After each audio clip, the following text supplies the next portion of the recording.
Hey everyone, and welcome to r/MaliciousCompliance, the place where people always follow the rules, but still manage to get revenge on those who have wronged them. Now, today I've got a collection of posts that I think were a bit undervalued on this sub. I would have liked to have seen them perform better because they were absolutely awesome. So let's not waste another second and get straight into this first one by user/elgoodat. I work in a data center, and obviously every day presents itself with something new. Sit at a desk all day sometimes, yep. Crawl across ladder racks running fiber next day, yep. Therefore, you dress for comfort and any situation. Which is generally jeans, t-shirts, sneakers, and for me, a fleece jacket, because it's cold as balls. Many years back, our boss informs us that his boss and a few other VPs are coming in for a tour, and we need to be dressed up. His boss is new to him, and he wants us to make a good impression. But when we ask for clarification, he didn't have an answer. Just look nice. Cue malicious compliance. There were only 5 of us working in this location, and 3 of the 4 guys had tuxedos. The other one, a nice suit. I had a great floor-length formal gown. So, on the day in question, we arrived earlier than usual in our spiffiest duds. When our boss arrived, he straight panicked. He was convinced that this would not go over well. We calmly explained that he's the one that told us to dress up, and we had. Plus, there was no time for us to change before the tour was going to arrive.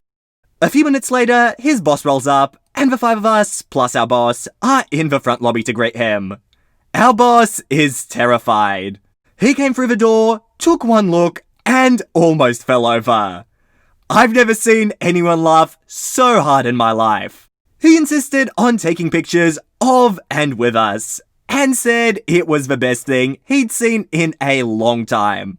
Our boss, of course, then switched gears and acted like he'd been on it, and thought we were hilarious too. Okay.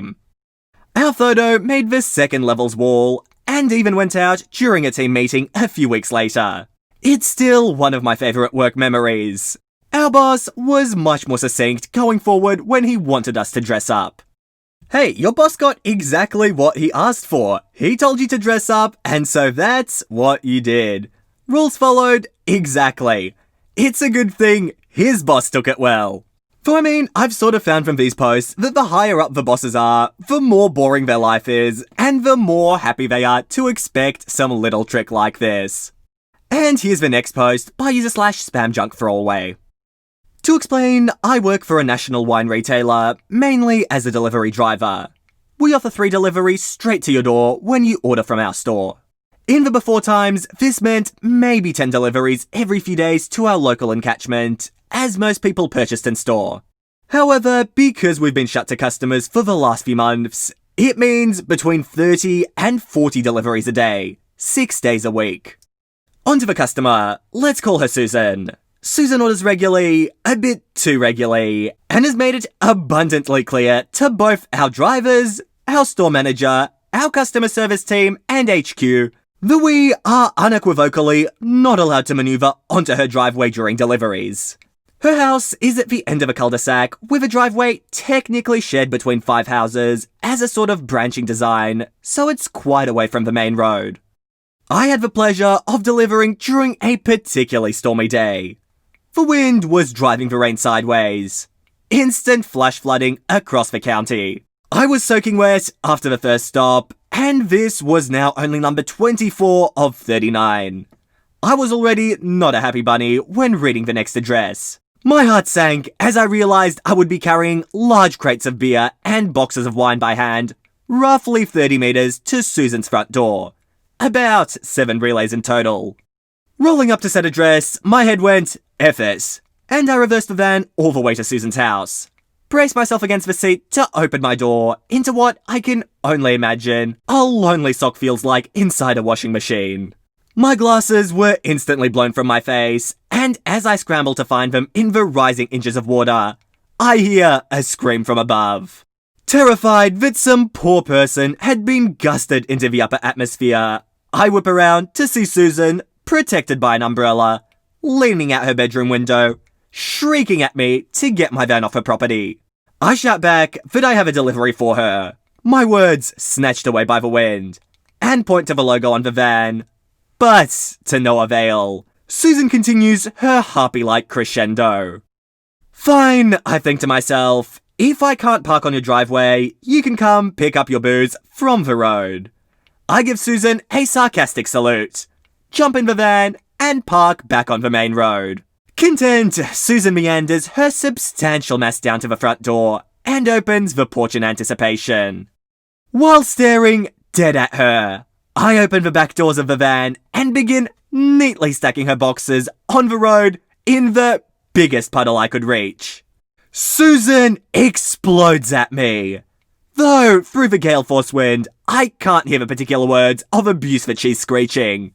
I give a cheery wave, hop back in the van, and wheel spin off, heart pounding like my bungee cord had just snapped mid-jump.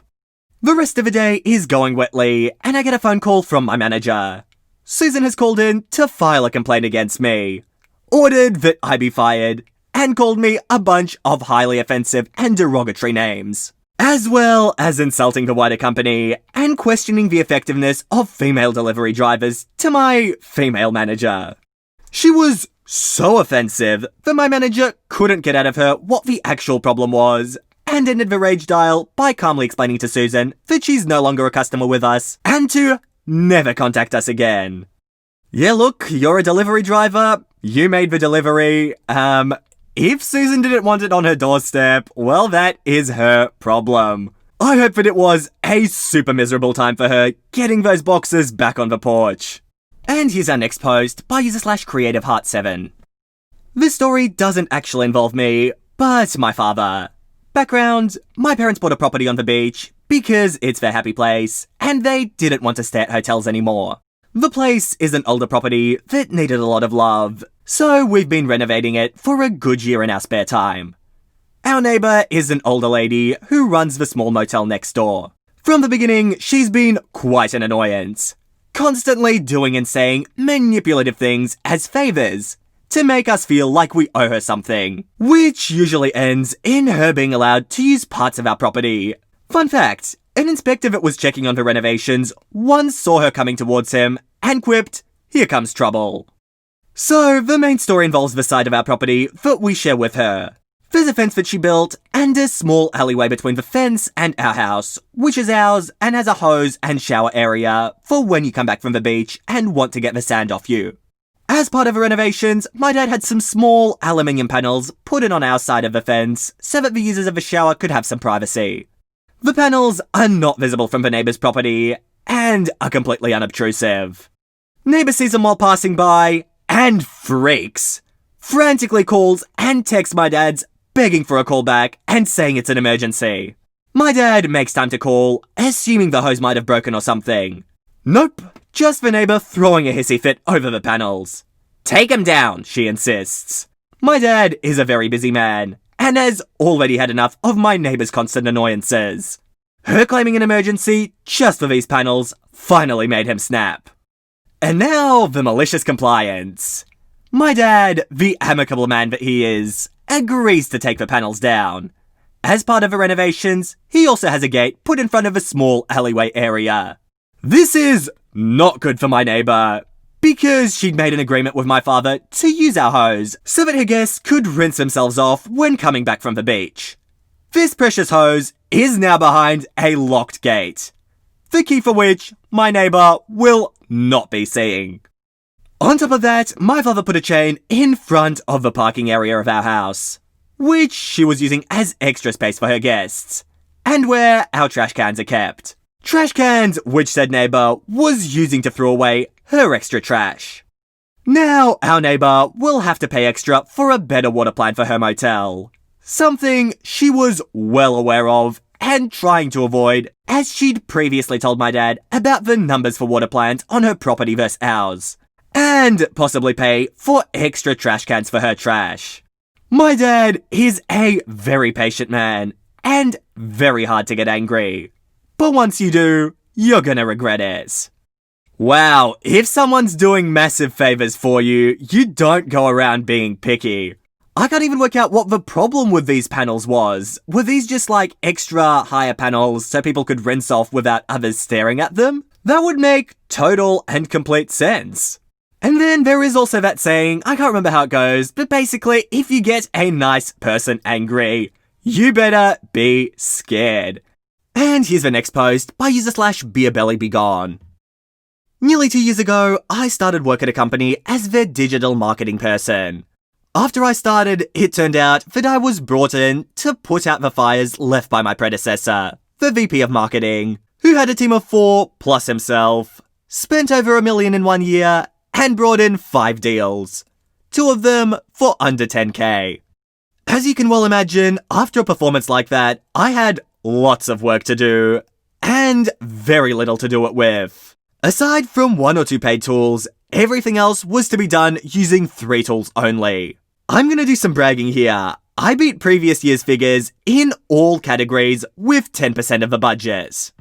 When I started, I thought Bossman, founder/CEO, had a really good management style, saying things like, your successes are yours, your mistakes are mine, and the enemy of good is great. I don't expect perfection. I want you to make sure things work and get them done. Now, sorry to interject, but people like this are normally those who are awful managers and have done one too many courses on management. So we know that OP is in for one hell of a ride. In essence, I was allowed to run my own one-man department and outsource freelancers.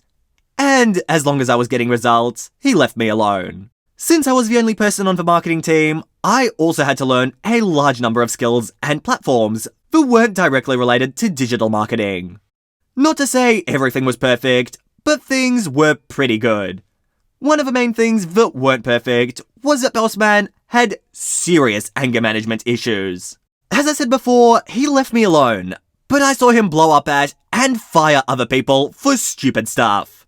He lost it at me too once or twice, but he'd calm down after a couple of hours, and things would be back to normal.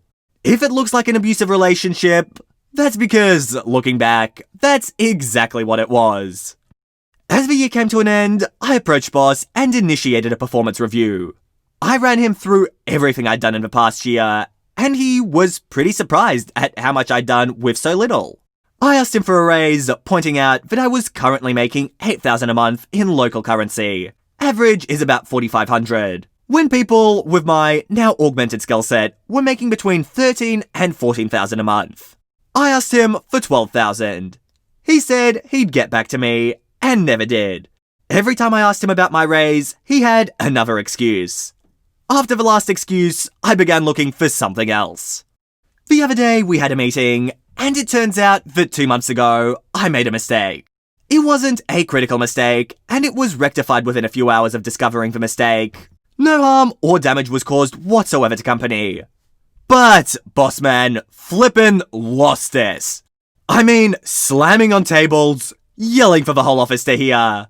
And then he said the magic words. Pack your things up and go home. Think about whether you want to keep working here. So that's what I did. And 10 seconds later I said, no, I don't. I started packing my stuff up while he turned an even deeper shade of red and got even louder. I didn't answer him at all. Just kept on packing my things and saying goodbye to my colleagues. Turns out that being ignored really pushed his buttons, to the point where he started threatening to call security to have me removed, while I was actively removing myself and my things from the office. Here's a part where it gets beautiful. My country is very strict on employees' rights. Sorry Americans, I feel your pain. His words and behaviour are considered an improper dismissal. By law, he's required to give me 30 days notice of dismissal, which he didn't. When he realised his mistake, he convened a pre-dismissal hearing. But it was already too late. He's opened himself up to a lawsuit, which I'm already to talking with lawyers about. Because by law, he has to give me those 30 days notice, even though he's already fired me. For the next 30 days, I'm eligible for all the benefits and social rights in my salary. But I can do nothing for him. And there's nothing he can do to me without making the incoming lawsuit 10 times worse. I've already got 4 interviews lined up for next week, paying almost double what Boss was paying me. And best of all, I'll be interviewing for other places on his dime. The cherry on top is it because I'm the only marketing person. Without me, nothing happens in the marketing department for the next month. And if he doesn't hire someone on time, I won't be around to answer any questions the new person might have. Look, only thing I'll say, OP, is if you're getting ready for a lawsuit, maybe don't put this stuff up on Reddit. But at the same time, I'm not certain. I don't really know the laws, especially in whatever country you may in, so you might be safe. And guys, I think this post will be the last one for today. I hope you enjoyed this video, and if you did, make sure to subscribe to the channel for Reddit videos 3 times every single week. But with that said, that is it from me. I hope you all enjoyed, and all I want to do is see you all here next time. See you later, guys.